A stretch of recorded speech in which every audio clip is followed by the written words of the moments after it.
Hey guys, this is Harburg and today we're going to be showcasing the build from our last video. Here it is in the flesh. The specs on this, we're using a CM Elite 350. We're using the power supply that came with the case. It's not the highest quality power supply, but definitely gets the job done because there's not much wattage being pulled from the wall in this build anyhow. We've got a GTX 750 Ti, which is Maxwell based, so it's really silent and doesn't consume that much power. We've got a blue LED fan tucked in the front.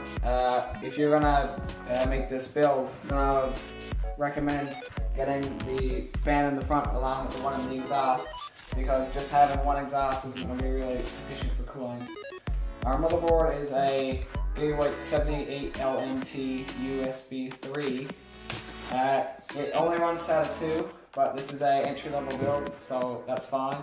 And we don't have an SSD anyhow, so we're not going to be bottlenecked by that. We're using just a 1TB Seagate hard drive for our boot and storage. We only have one drive. And for our processor, we're using a AMD FX 6300, and it's being cooled by the stock cooler. But if you're willing to spend a little extra money, I would recommend picking up something like a CM Hyper 212 Evo, which is a cheap cooler and will definitely get the job done. So we can pop off the side panel right now, and I'll show you how it looks on the inside. Alright, so now we've got the side panel taken off, and as you can see, it's definitely not cosmetically pleasing. But that's fine because the side panel here has no window, you're not going to have to look at it.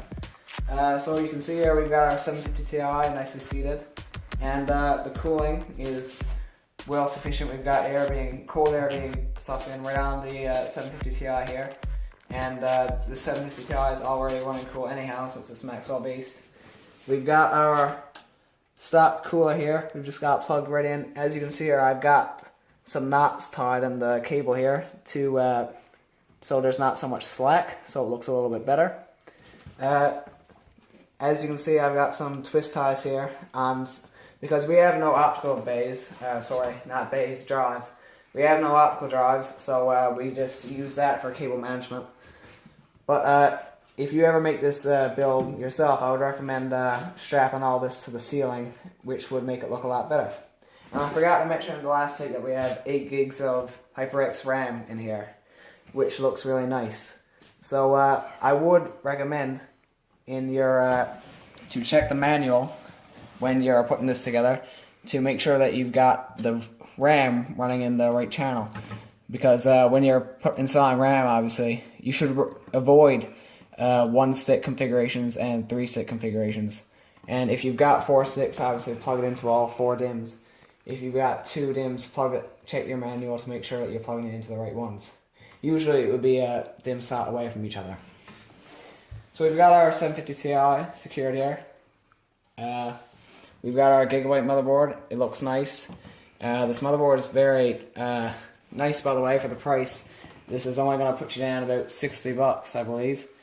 And we've got our Seagate hard drive here. We've got all the front I/O plugged in. A little bit of rainbow cable, but like I said, you're not going to need to see it. So that's about a wrap on the inside of this. And now I guess we can jump to some benchmarks. Okay guys, something I just want to mention before we get into these benchmarks. This case only has USB 2 ports on the front, but the motherboard does support USB 3. You're just going to have to reach around the back for that, which may be an inconvenience, but you're still getting a great build. So for our COD Advanced Warfare benchmark, we ran the game at 1080p at pretty much the highest settings. There were a couple things set at medium, but most of everything was set on the highest. We got an average frame rate of 67 frames per second. Our minimum was 47, and our maximum was 121 frames per second. And we've got this benchmark on a pretty demanding level. So an average frame rate of 67 FPS on a $150 card is a really good price performance ratio, if you will.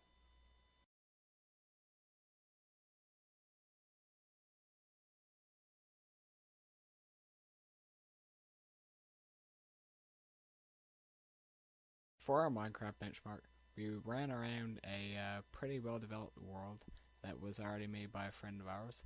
It had a lot of buildings and lots of other buildings and such going around it.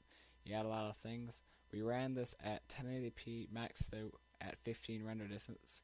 We got an average of 98 frames per second, a minimum of 43 frames per second, and a maximum frame rate of 122 frames per second at these settings.